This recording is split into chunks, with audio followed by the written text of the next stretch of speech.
அன்பர்கள் அனைவருக்கும் என்னுடைய முதற்கண் வணக்கங்கள். இந்த காணொளியில் ராமலிங்க பெருமான் இறைவனிடத்தில் தன்னுடைய சிறுமிகளை சொல்லி புலம்புறார்.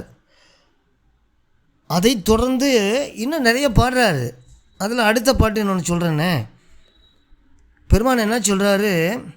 இறைவனை நோக்கி, மாணிக்கத்தின் மலை போன்றவனே, பொறுமை பண்பு உடையவனே, அந்த ஒற்றியூரில் எழுந்திருக்கின்ற பரமனே, வழிபடுபவர்கள் அது எந்த சமயத்தில் இருக்காங்கன்னு வச்சுக்கோங்க, வழிபடுபவர்கள் யாராக இருந்தாலும் அவர்களுக்கெல்லாம் அருள் வழங்கும் பெருமானே, மறுமை இன்மை அப்படிங்கிறாங்க இல்லையா, மேலுலக வாழ்வு இப்போ இருக்கிற வாழ்வு, அந்த ரெண்டு வாழ்வுலேயும் எனக்கு ஒரு சுகம் கிடைக்கணும்னு நான் விரும்பலை. உன்னுடைய பொருத்தமுடைய என்னுடைய திருவருள் நிழலில் பெறுகின்ற வாழ்வை அடைவதற்கு இல்லாத என் சிறுமை இயல்பை நினைந்து மனம் மருளுகிறேன். சிவனே, பெரம்பொருளே, பெருமானே, சிறுமையிலையும் சிறுமையாகிய நான் செய்யக்கூடியது என்ன என எனக்கு சொல்லுங்க, அருளுக. அறிவால வறியவனாகிய எனது ஏழைன்னு சொல்லுவார். ஏழைன்னா பணம் இல்லாதவன் சொல்லலை, அவர் ஏழை, எல்லா பக்கம் ஏழை ஏழைம்பார். ஏழைன்னா அறிவில் வறியவன் அர்த்தம். ஏழைன்னா பணம் இல்லாதவன் அப்படின்னு இல்லை, இவர் சொல்லலை, அது அந்த மாதிரி. அறிவால் வறியவனாகிய எனது வருத்தம் நீ அறியாது ஒழிதற்கு வழி உண்டோ அப்படின்னு இதில் பாடுறார். என்னன்னா, அது மாணிக்கமாகிய செம்மணியான மலை போல் இருக்கிறதுனால மாணிக்க மலையங்கிறாருன்னு வச்சுக்கோங்க. அப்புறம்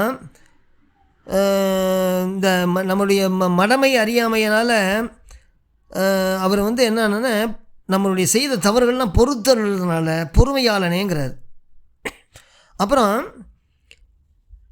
பிற சமய நெறியில் இருக்கிறவங்க போற்றுவார்க்கு நடுநின்று அருள் வழங்குகின்ற தன்மை உடையவன், அதனால்தான் போற்றும் யாவர்க்கும் பொதுவில் நின்றவனே அப்படின்னு சொல்கிறார். அப்புறம் என்ன சொல்கிறாருன்னா, மறுமை வாழ்வு இம்மை வாழ்வுன்னு சொல்கிறார். மறுமைனா மேலுலக வாழ்வு, இம்மைனா இம்மண்ணுலக வாழ்வு. ரெண்டு வாழ்வும் எனக்கு நிலையில்லை, துன்பம் தான், அதனால் ரெண்டுமே எனக்கு வேணாம் அப்படிங்கிறார். ராமலிங்க பெருமானுடைய இதில் பார்த்தீங்கன்னா, உபதேச பக்கத்தில் இம்மை வாழ்வும் வேணாம், இம்மை மறுமை ரெண்டும் எல்லாம் பேரின்ப வாழ்வு வேணும்பார். ஏன்னா இம்மை வாழ்வுங்கிறது நிலவுலக வாழ்வு, மறுமை வாழ்வுங்கிறது தேவர்கள் வாழ்கின்ற வாழ்வு. இந்த ரெண்டு வாழ்வுமே வேணாங்கிறார். எனக்கு ரெண்டுமே வேணாம். இப்போ ஏற்கனவே நான் சொல்லியிருக்கேன் காணொளியில். என்னன்னா, இந்த கேவல நிலை அப்படின்னு சொல்கிறோம் இல்லையா, அந்த கேவல நிலை என்பது தனித்த நிலை, ஆணவத்தோடு கூடிய நிலை, அறிவு விளங்காத நிலை. இப்போ இருக்கிற சகல நிலை என்கிறது தனு கரண புவன போகத்தோடு இருக்கிற நிலைக்கு பேர் சகல நிலைன்னு பேர். சுத்த நிலைன்னா ரெண்டையும் விட்டுட்டு திருவருளோடு கூடிய நிலை, அதுதான் சுத்த நிலைங்கிறது. இறைவனுடைய திருவடி அடைகிற நிலை தான் சுத்த நிலைன்னு பேர்.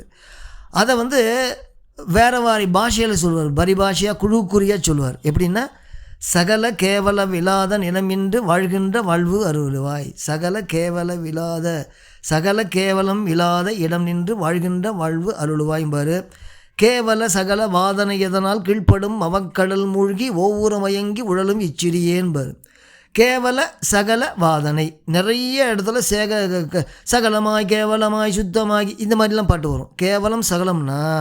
கேவலம்னா பிறவிக்கு வாராத நிலை, நம்ம இதான் ஆன்மாவாக இருந்த நிலை, ஆணவத்தோடு கூடிய நிலை.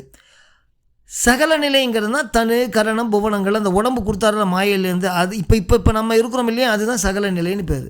சகலர்னு பேர் நமக்கு ஆச்சுங்களா. சகல நிலை அது ஏற்கனவே நான் விளங்கியிருக்கிறேன் அதில்.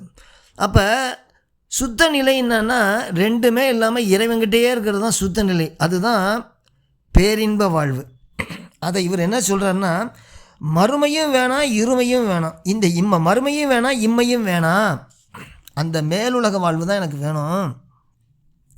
உன்னுடைய திருவருள், அந்த மறுவும் நின்னருள்ங்கிறார். மறுவும் நின்னருள்னா, உன்னுடைய திருவருள் நிழல் பெறும் வாழ்வை அடைவதற்கில்லாத நான் சிறுமை இயல்பை நான் நினச்சி பார்க்கும்போது எனக்கு மனசு மருளுகிறேன். என்ன, அதனால் சிறுமையுடையவர்களையும் சிறுமையாக இருக்கிற நான் செய்யக்கூடியது என்னான்னு எனக்கு அருளுக அப்படின்னு சொல்கிறார். அதை தான் இந்த பாட்டுடைய பொருள், வேறு ஒன்றும் இல்லை. இவர் என்ன சொல்கிறாருன்னா, நான் சின்ன பையன், அதனால் திருவருளை அடையும் திறம் எனக்கு புலப்படலை, நான் செய்வது என்னான்னு தெரியலை, அதனால் நீ என்னுடைய வாட்டத்தை நீ அறிஞ்சு அதுக்கு தகுந்த மாதிரி எனக்கு அருள் பண்ணு அப்படின்னு சொல்லி இந்த பாட்டை பாடுறாரு. நான் பாட்டை பாடுறேன். மறுமை இமையும் வலம்பர வேண்டேன்,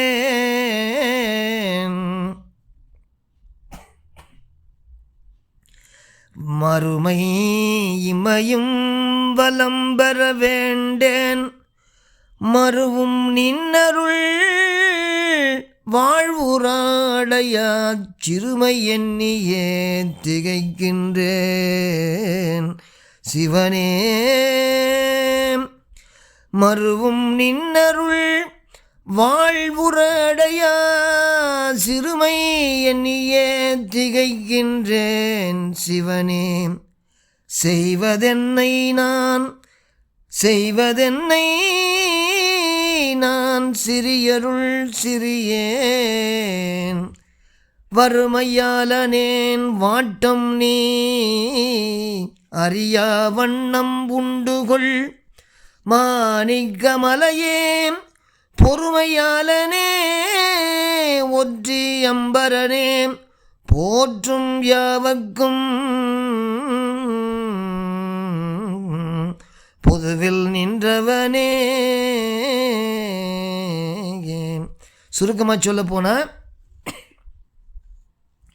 மாணிக்கம் மாறி மலை போன்றவனே, பொறுமை பண்பு உடையவனே, அந்த ஒற்றியூரில் எழுந்திருக்கின்ற பரவனே, வழிபடுவர்கள் யாவாராயினும் அவர்களுக்கெல்லாம் நடுவில் நின்று அருள் வழங்குகின்ற பெருமானே, இந்த மறுமை இன்மையாகிய இருமையும் அப்படிங்கிறாரு. மறுமை இன்மைன்னு விளக்கம் சொல்லிட்டேன். மறுமை இன்மையாக இருமையினும் வளம் பெறும் விருப்பம் உடையன் அல்லன், நான் இல்லை, எனக்கு வேணாம். பொருத்தமுடைய நின் திருவருள் நிழல் பெறும் வாழ்வை அடைவதற்கு இல்லாத என் சிறுமை இயல்பை நினைந்து மனம் மருளுகின்றேன் பரம்பொருளே, சிறுமையுடையாருள் சிறுமையாகிய நான் செய்யக்கூடியது யாது என அருளுக, அறிவால் வறியவனாகிய எனது வருத்தம் நீ அறியாதொழிதற்கு வழியுண்டோ அப்படின்னு சொல்லி முடிக்கிறார். இப்படியாக ராமலிங்க பெருமான் நிறைய பாடல்கள் பாடுகிறார். அந்த பாடல்கள்லாம் இனி தொடரும்.